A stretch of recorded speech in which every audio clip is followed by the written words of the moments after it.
You're looking at a control room in Houston, Texas. A wall of screens glows with maps, pressure readings, and flow rates. This is the nerve center of one of the world's most powerful energy systems. Every second, it moves millions of barrels of crude oil, natural gas, and refined fuel through a continent-spanning network of pipelines.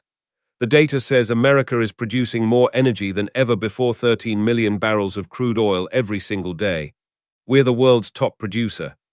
So why does this room, and hundreds like it, operate with the quiet tension of a submarine at depth? Why does a system of such overwhelming abundance feel so perpetually on edge? This is the Energy Historian, uncovering the hidden systems that power civilization. And today, we're not asking where the energy comes from. We're asking why having it doesn't mean you control it.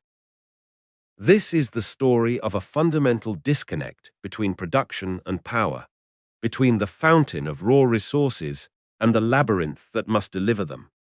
It's a story written in steel, geopolitics, and a series of quiet, rational decisions that built a vulnerability into the heart of American energy dominance. Think of it like this. You can own the most powerful water pump in the world, capable of pulling a river from the ground, but if your pipes are too few, too old, or pointed in the wrong direction, the town still goes thirsty. America mastered the pump. We cracked the shale code, unlocked the Permian Basin, and turned Texas and North Dakota into energy superstates. The fountain is gushing, but the labyrinth, the refining, the pipelines, the ports, the logistics, that's a different story. That labyrinth was built for a different world. It was shaped by decades when we thought we were running out, not flooding the market. And that mismatch between a 21st century production boom and a 20th century delivery system is where the real vulnerability lives. Let's start with the first twist. What we produce is not what we use. We pump a sea of light, sweet crude from shale formations. It's high quality, easy to refine. But American refineries, particularly the massive complex clusters along the Gulf Coast, weren't built for this. They were built decades ago to handle heavier, sour crude from places like Venezuela, Mexico, and the Middle East. They are sophisticated, expensive machines designed for a specific diet. Retooling them is a multi-billion-dollar decision.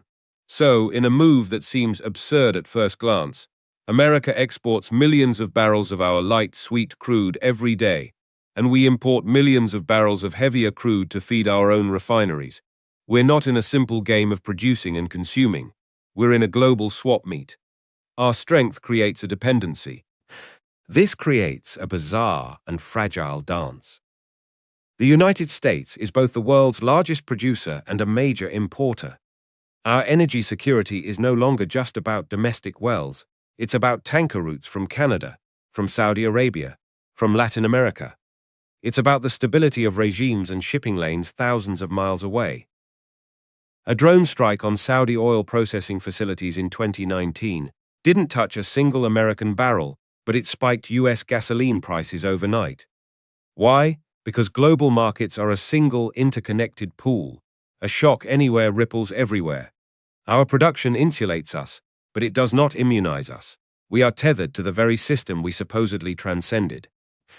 Now, follow the chain further. The crude gets refined into gasoline, diesel, and jet fuel. But here, the labyrinth narrows dramatically. In 1981, America had 324 refineries. Today, we have 135. We didn't close them because we stopped needing fuel. We closed them because of consolidation, environmental regulations, and a brutal economic logic. It was cheaper and more efficient to build mega refineries in a few key locations, mostly in the Gulf, and then ship the product everywhere. This created immense efficiency. It also created immense fragility. The entire East Coast, for example, relies on a handful of pipelines and a constant armada of tanker ships coming from the Gulf. The system is optimized for cost, not for resilience. This is where the structural thriller begins. In May 2021, a ransomware attack shut down the Colonial Pipeline for 6 days.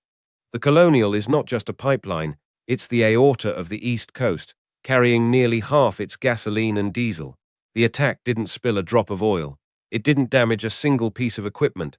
It simply turned off the flow of information, and the company shut the line down as a precaution. The result was immediate, visceral panic. Gas stations from Atlanta to Washington, D.C. ran dry. People hoarded fuel in plastic bags. The crisis wasn't a shortage of crude or refining capacity. The fountain was still gushing. The labyrinth was clamped shut. It revealed a terrifying truth. Our energy system has single points of failure that have nothing to do with geology and everything to do with digital switches and just-in-time logistics. But the labyrinth has more than one choke point. Look at a map of US pipelines. They are dense in the south, sparse in the northeast, and almost non-existent, connecting the prolific fields of the Permian Basin in West Texas to the major markets in California. California imports most of its crude by tanker, and when a single refinery in the Los Angeles area goes offline for maintenance or has an accident, gasoline prices across the entire state can jump $1 per gallon overnight. There is no backup route. The market is so tightly balanced, so dependent on flawless operation, that the smallest disruption becomes a price earthquake. The system operates with zero slack. And this brings us to the ultimate leverage point, the Strategic Petroleum Reserve.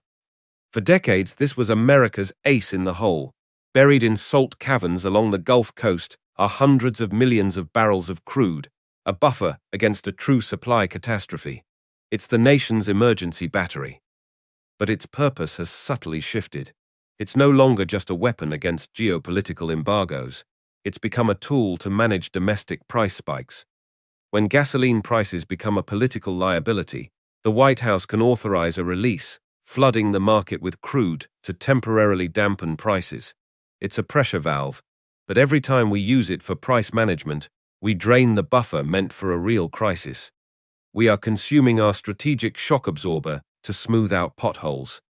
It solves a short-term political problem while quietly eroding long-term security. So, we arrive at the core paradox. America produces energy like a superpower, but we distribute it like a patchwork empire held together by aging infrastructure, global market dependencies, and digital systems vulnerable to attack. Our strength in extraction has blinded us to our weakness in integration. The system is a masterpiece of economic efficiency under perfect conditions, but perfection is not a realistic operating state for anything as vast and complex as a continental energy network. Hurricanes hit the Gulf. Cyber attacks hit pipelines. Geopolitical storms hit tanker routes. The system is under constant low-grade siege from entropy itself. The real question isn't whether we can produce enough. We can. The question is whether the labyrinth can deliver it when and where it's needed, at a price that doesn't fracture society. Energy independence was always a misleading term. It suggested a closed loop, a national fortress. What we have achieved is production dominance. But independence implies resilience, and resilience is a property of the entire system. The wells, the refineries, the pipelines, the ports, the grid, and the markets that connect them all. That system remains riddled with bottlenecks, dependencies, and silent points of failure. The control rooms keep watching the screens. The flows continue, but the stability they monitor is conditional. A careful balance maintained not by abundance alone, but by the relentless, vulnerable coordination of a machine that was never designed for the world it now inhabits. The fountain is secure. The labyrinth is not. And in the end, civilization doesn't run on what's in the ground. It runs on what reaches the other end of the pipe. If this reframed your understanding of what energy security really means, hit subscribe. Let me know in the comments, what part of this fragile labyrinth do you think is the most critical to reinforce?